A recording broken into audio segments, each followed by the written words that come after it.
वाडीत राहणारा अनिरुद्ध नावाचा तरुण स्वामींचा अगदी भक्त, पण रोजच्या धावपळीत त्याची आई मात्र घरात एकटी पडत होती. वय झालं होतं, हात थरथरत चालताना तोल जात असे. अनिरुद्ध तिच्यावर प्रेम करायचा, पण वेळ देऊ शकत नव्हता.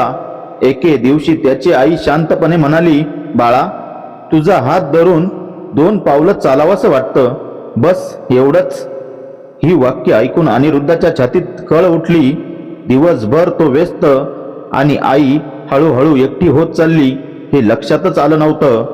त्या रात्री अनिरुद्ध झोपला आणि स्वप्नात स्वामी समर्थ महाराज दिसले. स्वामी म्हणाले, बाळा, आई वडील हे देवाचे जिवंत रूप आहे. तू माझी पूजा करतोस, पण तिचे पाय धुतलेस का कधी?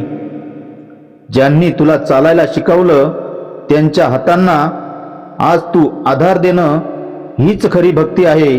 अनिरुद्ध दचकून उठला. सकाळी उठल्यावर त्याने पहिल्यांदा आईचे पाय धुतले. आई थरथरली, डोळ्यातून पाणी आले.